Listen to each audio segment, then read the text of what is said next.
60 Minutes Rewind. For many of you, the name Emmett Till may not sound familiar, but what happened to him in 1955 stunned the nation.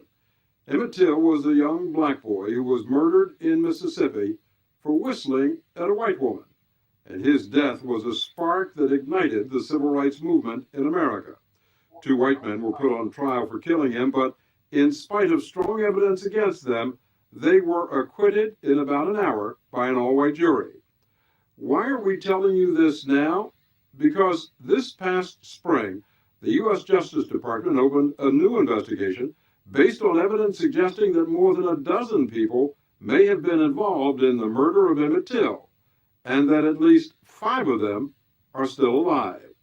Those 5 could face criminal prosecution. And before we tell you about them, let us tell you what happened to Emmett Till. Well, look who's the boss. How did He was 14 years old when he was kidnapped, tortured, and killed. The 2 men who were acquitted of his murder were Roy Bryant and his half-brother, J.W. Miley.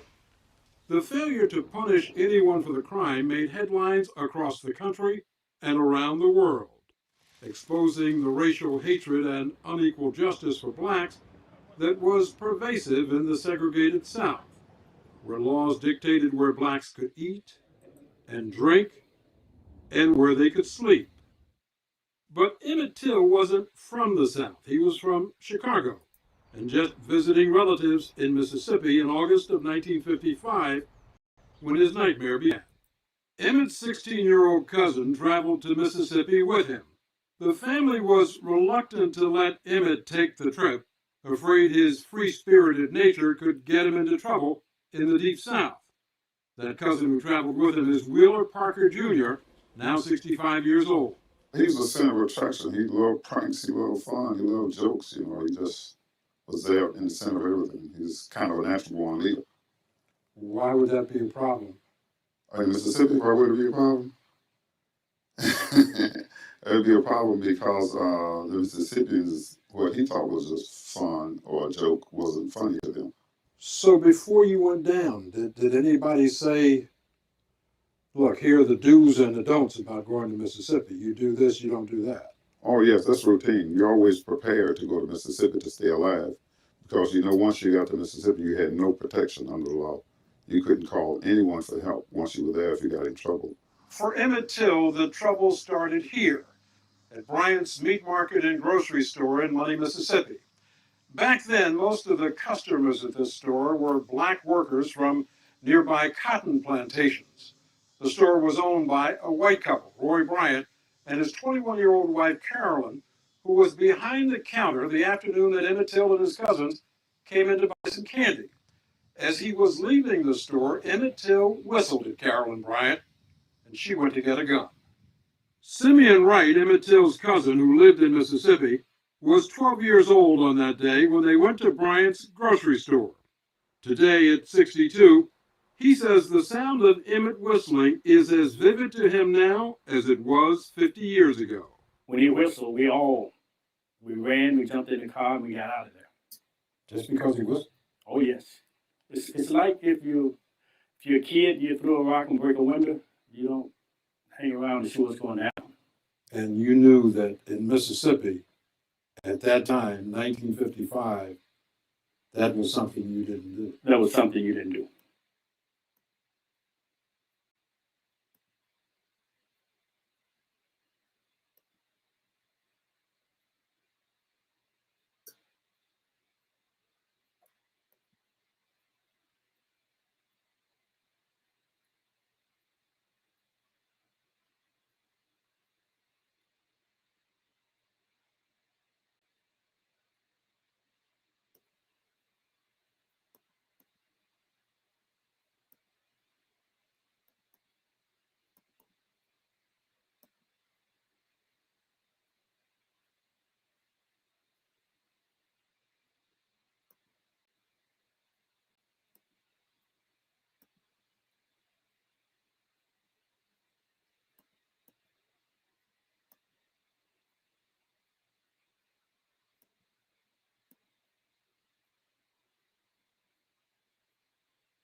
who recounted what happened next. Sunday morning, about 2:30, I heard a voice at the door, and I asked who was it, and it said, "This is Mr. Bryant. I want to talk with you and the boy." And when I opened the door, there was a man standing with a pistol in one hand and flashlight in the other. Emmett Till and Simeon Wright, Mose Wright's son, were asleep together in one room, and Wheeler Parker was in another room, awakened by the sounds of angry voices. Fear just gripped me because in my heart I said, I'm getting ready to die. And at 16, I wasn't ready to die. And I could just feel like the whole bed was shaking. And in these guys come with a pistol in one hand and a flashlight in the other. And for some reason, I closed my eyes and I opened them and they just passed right on by me. Went to the next room. I woke up and I looked. I saw two men standing over the bed with one had a gun, which was J.W. Milan. I saw Roy Bryant. They ordered me to lay back down and go back to sleep. And they ordered Emmett to get up and put his clothes on. And my mother was pleading and begging with him not to take him. My dad was pleading with him. And my mother then at that time offered to give them money to leave Emmett alone. And Roy Bryant kind of hesitated, but J.W. Milan, he didn't hesitate at all. He didn't even think about taking money. He came there to take Emmett, and that's what he proceeded to do. Before taking Emmett Till out of the house, Simeon Wright says J.W. Milam threatened his father, Reverend Mose Wright. Before they left my room, he turned and asked my daddy how old was he. My daddy told him that he was 64, and J.W. Milan said, if you tell anybody about this, you won't live at 65.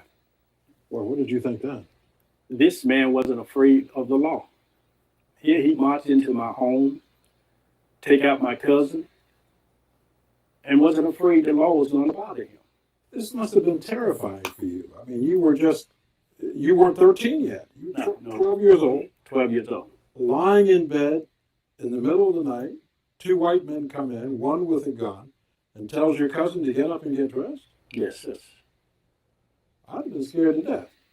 Not only afraid, but there was a sorrow, a sadness over the whole house. It looked like you could cut the grief in the house. Because after they left, no one said anything about it. All I could hear my dad say was, On August 31st, 1955, 3 days after he'd been abducted, Emmett Till's mangled body was found by a boy fishing in the waters of the Tallahatchie River not far from Money.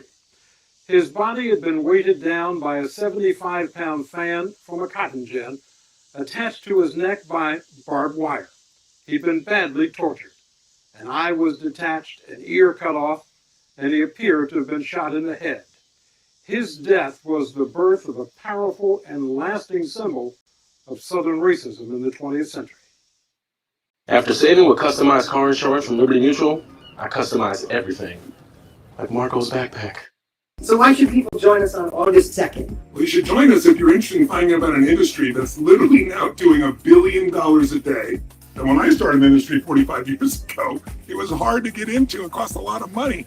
If you'd like to see how you could take something you know or something you know you've learned from others, share it and earn an income in the middle of this inflationary time without any overhead, then we're going to give you 5 days. No charge, it's free, it's absolutely free, it's not kind of free.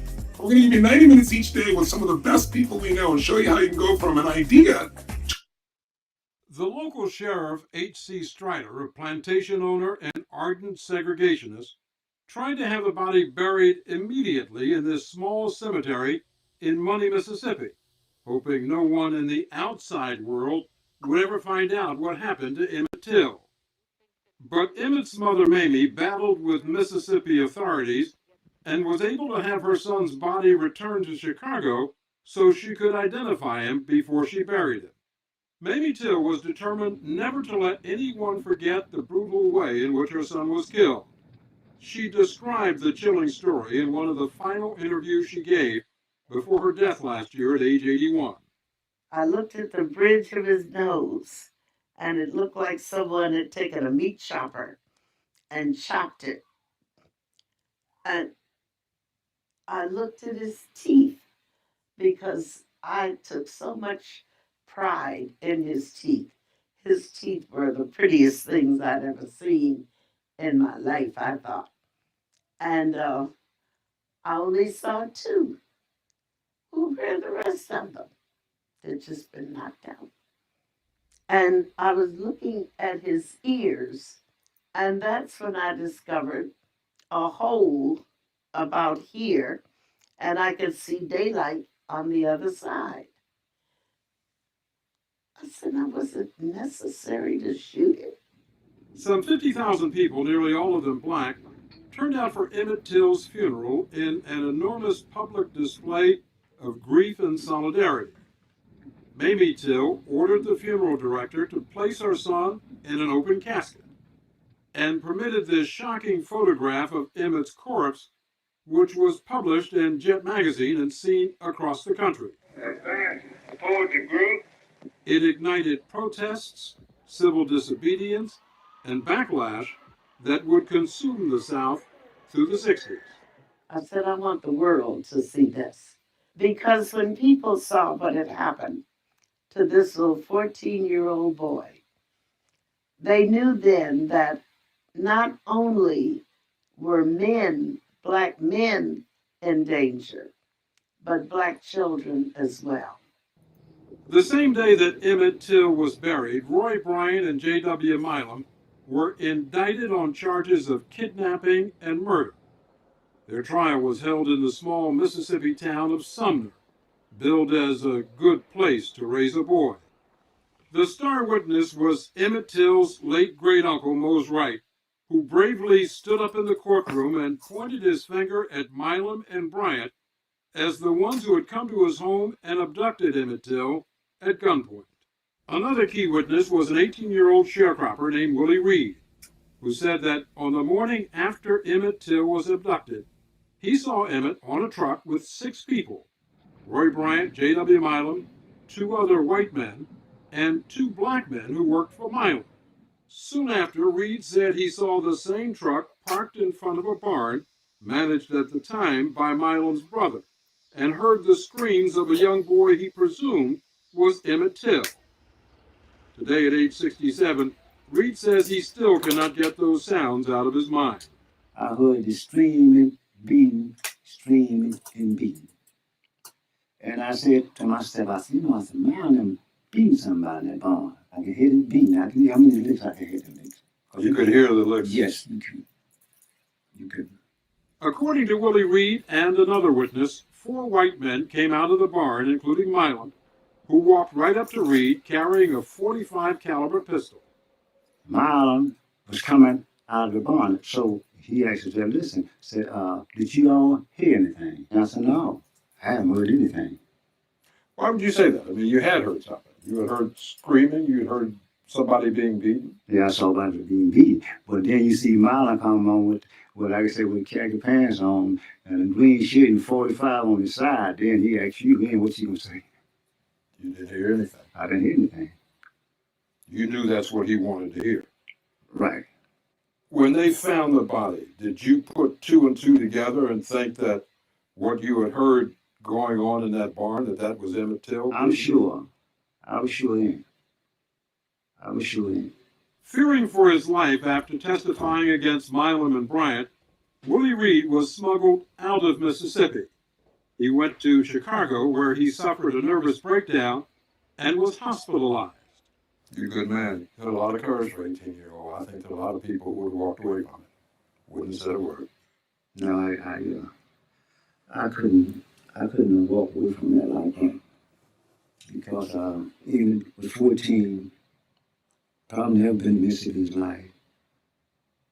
I had to come and visit grandfather. And they killed him. I mean, that's not right. I saw, when they in the picture, they saw his body, what it was like. Then I knew that I couldn't say no. As the trial drew to a close, attorneys for J.W. Milam and Roy Bryant warned the all-white jury that if they voted to convict, quote, your forefathers will turn over in their graves. It took the jury just an hour and 7 minutes to return a verdict of not guilty. One juror said it wouldn't have taken that long, but they stopped to take a soda pop break to make it look good. Milam and Bryant were congratulated by their many supporters and kissed their wives in celebration. How do you folks feel now it's all over? Roy, how about you? I'm just glad it's over with. 4 months after the trial, knowing that double jeopardy protected them from being tried again, Roy Bryant and J.W. Milam admitted to a reporter from Look magazine that they had in fact tortured and murdered Emmett Till. They were paid $4,000 for their story. In it, Milam said, "I just made up my mind. Chicago boy," I said, "I'm tired of them sending your kind down here to stir up trouble. Damn you, I'm going to make an example of you." Emmett Till's family has had to live with that for nearly 50 years, that his killers confessed and nothing ever happened to them. Now, with a new government investigation underway, Simeon Wright hopes someone will finally be held accountable for the murder of his cousin.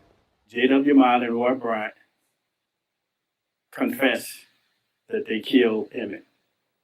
The people of the state of Mississippi said they didn't. We need to reconcile that statement, and we need to send a message to those who are committing crimes against blacks like this that you can get by, but you can't get away. That justice eventually is going to find you. When the U.S. Justice Department announced recently that it was opening a new investigation into the 1955 murder of 14-year-old Emmett Till, it said the case was a, quote, grotesque miscarriage of justice, and that it is examining evidence pointing to the possible involvement of more than a dozen people in the crime. Roy Bryant and J.W. Milam, who were tried and acquitted, are dead, but a number of others are still alive and could face criminal charges for their role in Emmett Till's abduction, beating, murder, and attempts to cover it up. So you want to know where to invest $1,000 right now? Well, forget about stocks, real estate, or cryptocurrency. The Justice Department says it is largely because of this young man that the case has been reopened. His name is Keith Beauchamp, an amateur filmmaker from Louisiana. Like a lot of people in this country, he was moved by the shocking photograph of Emmett Till's corpse that he saw while looking through old magazines when he was just 10 years old. And ever since, Beauchamp has devoted much of his life to uncovering the truth about what happened to Emmett Till. After seeing the photograph, it shocked me tremendously.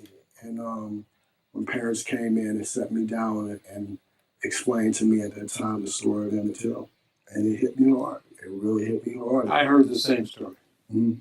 I mean, I remember seeing this picture in that Jet magazine when I was a kid. I think Emmett Till and I were probably about the same age in 1955, 14 years old. And growing up in Philadelphia, you knew vaguely about the South, but like others, my parents had protected me from the realities of the South. When I saw that picture, I said, hey, that's when I got my first lesson about the South. Everyone has a story when they first saw that photograph.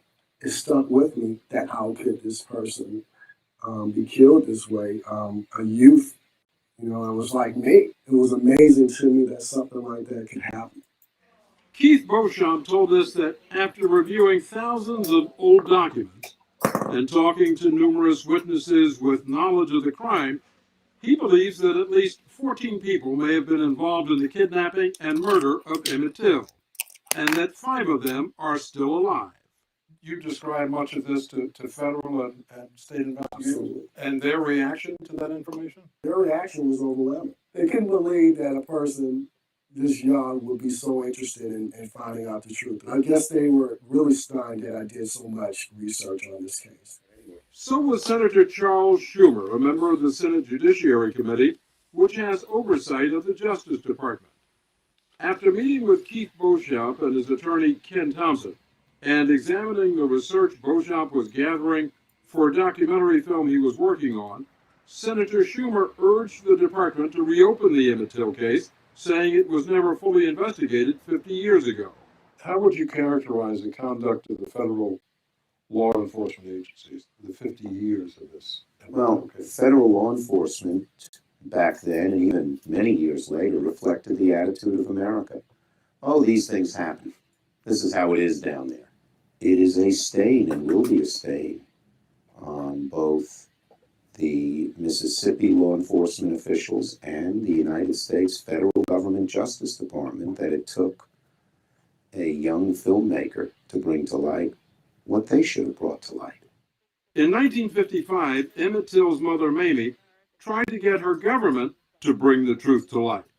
She sent a telegram to President Dwight Eisenhower urging that justice be meted out to all persons involved in the beastly lynching of her son. In spite of FBI records and news reports at the time citing specific individuals, President Eisenhower didn't take any action.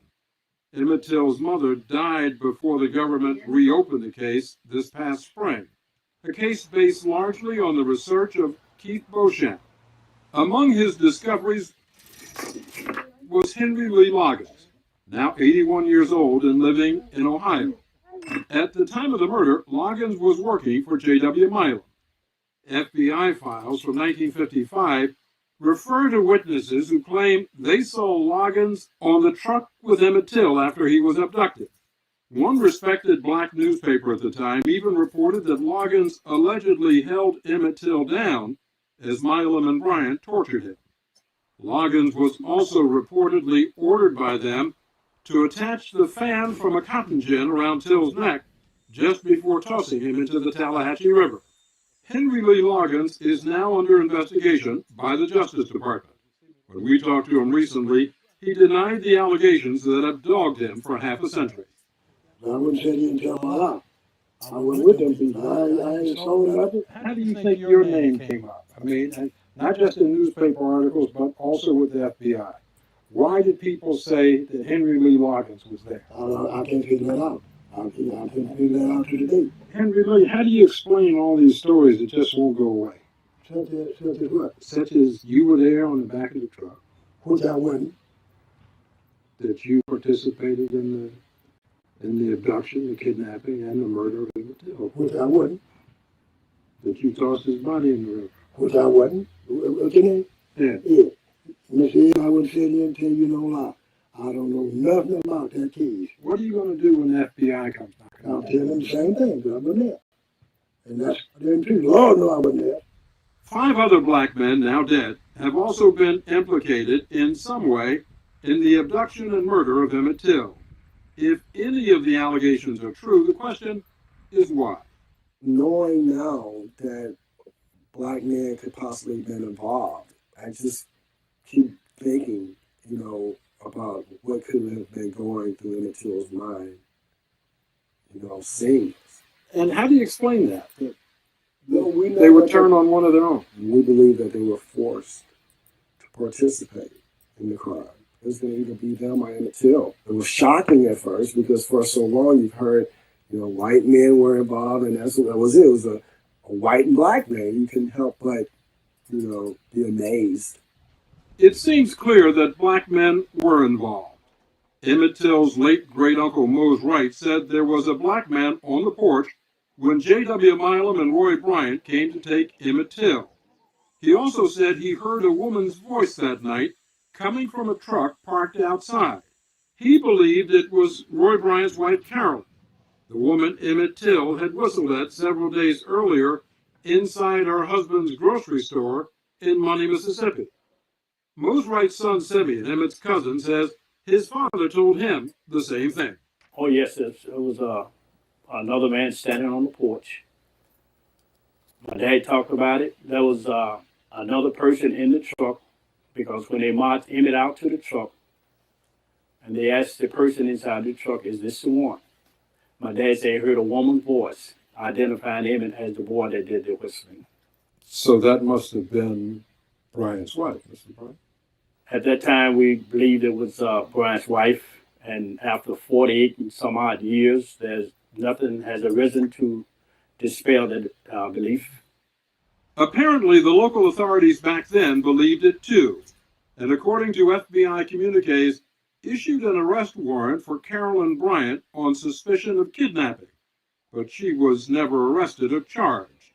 Today, we've learned that Carolyn Bryant is the focus of the Justice Department's new investigation, suspected of having assisted her husband Roy and J.W. Milam in the abduction of Emmett Till.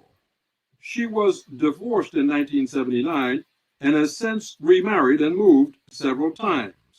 She had all but disappeared from public view until we found her, now age 70 and known as Carolyn Dunham, living in Greenville, Mississippi. While our cameraman was able to take these pictures of her, when I went to her house, she wouldn't answer the door. Moments later, her son, Frank Bryant, arrived, and we tried to talk to him. Can we talk to Mrs. Dunham? Can you talk to me? Can I talk? You get her to come out? No. I have some questions I'd like to ask her about Emmett Till. You can't. Sorry? If you go. Will she come out and talk to us? I just hear you. Tell me again. No. She won't. No. Goodbye. I'm back? I said goodbye. Goodbye. You leaving? No, good. We called the house later in the day, and neither Frank Bryant nor his mother Carolyn would discuss the Emmett Till case any further. We've learned that the Justice Department could complete its investigation within a year, and criminal charges against at least 5 people could follow. But the Justice Department and the FBI declined to comment. What would justice be in this case? In my opinion, there ought to be a full trial. And if there are convictions, even though the people are old who did it, they ought to go to jail. While that may finally bring a measure of justice to the family of Emmett Till, it also brings back the pain. These memories are still sharp after 50 years. Oh, yes. I'll never go away. I'm still saying, how could that happen? Why would anyone hate anyone to beat him, to kill him, and to torture him like that? How can a human being do that to another? All because of a whistle. You ever wondered what actors and actresses do when they have to get in shape really fast for a movie? Because I can promise you, it's not the same diet that you're following. And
Emmett was born the 25th of July, 1941.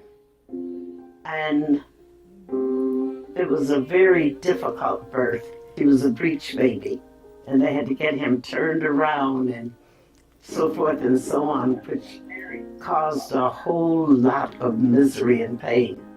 He was the happiest baby in the world. It looked like he said, free at last, I'm here, I'm free. And nothing fazed him. By that I mean you didn't have to hold him and rock him and pet him. If you gave him that bottle or made sure he was dry, you could put him in his bed and he would lie there and kick and coo and for hours. As he grew up, it was more like we were sisters and brothers almost, because my mother raised him while I went to work. So it was like he was hers, and I knew I was hers, and we had fun together. We laughed together. We never did much fighting until he and I moved alone, and it would become necessary to discipline him ever so often. I don't know if prankster would be the right term or not, but I'll just give you an example of his fun-loving ways. Once we went to Chicago with him, and we were walking down 63rd Street in St. Lawrence, and he yelled out, "Here are my two big cousins from the suburbs. Nobody can beat them up." So we grabbed him up and shut him up right quick. So that was fun to him, but it wasn't so funny to us at the time. And it was mischievous. He liked to play, and he had no sense of danger. Everything was funny to him. And he shot some firecrackers within the city limit, which was a no-no. He didn't do things like that, but to him, that was funny. He was a very nice, intelligent young man. I call him a young man because he was at that age, you know. He was very intelligent, he was sweet, and he was lovely. He was very good in art, and he was very good in science. I don't know, he seemed to unravel that science like nobody's business. He was very good in spelling, too.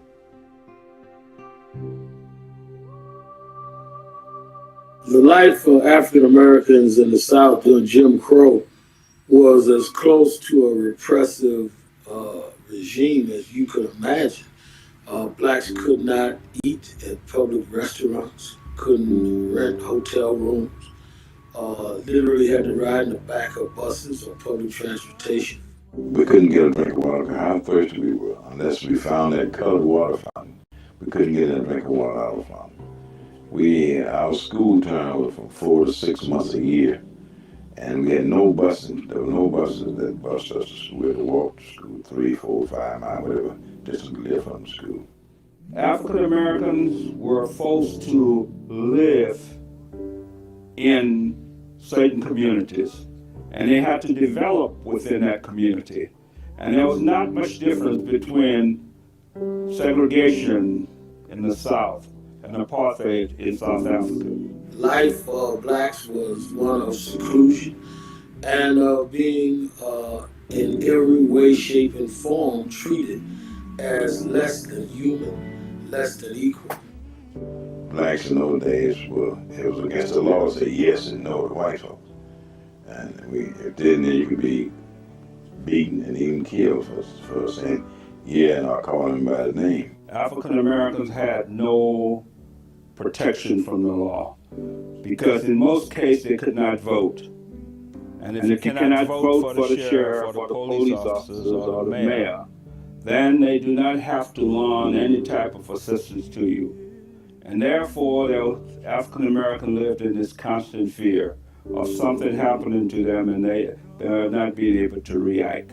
My brother was beaten almost to death in Jackson because he went to war. We didn't sit down to have a Sunday or whatever he ordered. They beat him almost unmercifully right in Jackson. I guess I can't really describe how impoverished it was. No matter how wealthy you were as black, there weren't many wealthy people anyway, but those who had a little money, they were no different. You're just another nigger.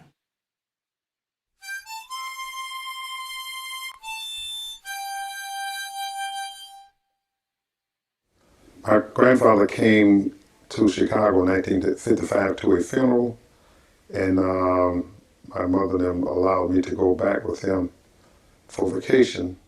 And so Emmett found out he wanted to go. There were some questions of whether he should go or not, but they finally let him go. Oh, that day will live in infamy, so far as I'm concerned. I got up that morning, and for some reason, we couldn't get out of that house. We were supposed to meet Moses down at 12th Street Station. We could hear the whistle blowing as we got to the steps. He tore up the steps. I said, wait a minute. I said, you didn't kiss me goodbye. Where are you going? How do I know I'll ever see you again? And he said, oh, Mama, he really scolded me. And I wondered why I said a dumb thing like that. But he turned around, came back, he gave me the kiss, and then he gave me his watch. He said, here, take this watch. I won't need it where I'm going. And I said, okay, I'll wear it. And I put it on. And I said, what about your ring? Because I'd given him his daddy's ring. First time. He said, well, I'm going to show this off to the fellows. They always kind of prep you for going to Mississippi, made you very aware of what could happen and what the South was like. And so I was very much aware of what could happen while we were in Mississippi. And I don't know if Emmett was told or not.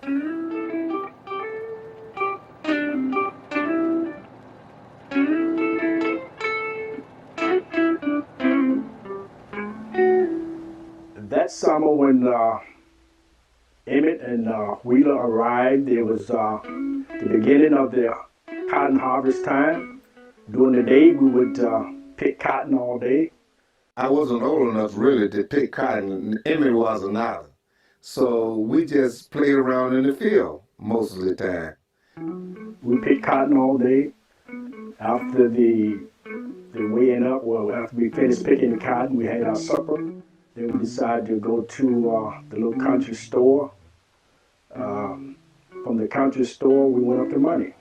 That's where we met other boys, and the checker game was going on. When we got to the store in Money, Bryant's store, I went in and I don't know what I purchased, but I spent some money. And as I was in the store spending my money, Emmett Till came in, so I left out and left him in the store. When he came out, that's when they sent me in to make sure that he didn't say anything out of line.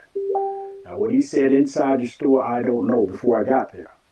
He asked for 10 cents to get 10 cents worth of bubble gum. He put the money into her hand. Just like that. And she took her hand back. So that was it. He and I left the store together. We didn't have any conversation with Mrs. Bryant. We left together. She came out of the store and went to her car, which was parked on the north side of the store. And as she was going to her car, that's when Emmett whistled at her. The famous wolf whistle. Yes, he whistled at Carolyn Bryant when she came out of the store. No one knew that he was going to whistle. And when he whistled, he scared everybody in the bus. And when he saw our reaction, he got scared. Miss Bryant came out and she was going to her car and someone said that she was going for a gun. We all panicked, including Emmett. We jumped in the car, and when we got in the car just wasn't moving fast enough. And we sped down the gravel road and we looked behind us and there's a car behind us. So we thinking that they're after us. So we pick up some speed, pull to the side of the road and jump out of the car. And we ran out through the cotton field. And as we ran through the cotton field, the cotton bolls were kind of green, they were hitting our legs and some of us fell over each other and the car went right on by. So we said, well, nothing's to that. And Emmett Till begged us not to tell our grandfather what happened, and we did. Our neighbor, Ruther May Crawford, she told us that we was going to hear some more about that.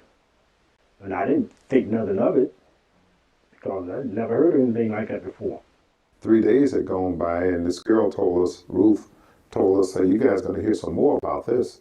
We had heard this colored man said that they was going to get him. That's how we knew to go back to tell Mose Wright to take the boys to Grenada to the train station, put them on the train. He didn't do it. So actually, we forgot it. We were 16, 12, 13, 14, 16 years old. So we went to Greenwood. We all said, well, we're going to town. We had picked some cotton and made some chain. And my older brother said, well, I'm going to take y'all to Greenwood. I carried them all to Greenwood, bought them a little wine, around 12 or 12:30, I brought them back out. Then about 2:30 in the morning, or thereabout, I could hear people outside talking. And they're talking about Emmett, and they're talking about the boy from Chicago. They didn't say Emmett. They said there's a fat boy from Chicago. And they told my grandfather they wanted to talk to him. I looked out the windows just like daylight, and I said, my Lord, I said, look at the car. But I didn't know where they was going. So at the time, I could see this black man get out of the car, went to the back, and the white went to the front. This is Mose Wright. I am the uncle of Emmett Louis Till. Sunday morning, about 2:30, someone called at the door. And I said, who is it? And he said, this is Mr. Bryant. I want to talk with you and the boy. And when I opened the door, there was a man standing with a pistol in one hand and a flashlight in the other hand. And he asked me, did I have two boys there from Chicago? I told him I have. And he said, I want the boy that done all that talk. So they came to my room first, and they had a pistol in one hand, a flashlight in the other. And they looked on me, and Maurice was in bed with me. And they recognized that Maurice or myself, we weren't the one that they were looking for. So they passed on through the house to the third room where it was in bed with Simi. So we marched around through two rooms, and I found the boy in the third room, in the bed with my baby boy. I hear this noise in the bedroom, and I look up and I see this Roy Bryant.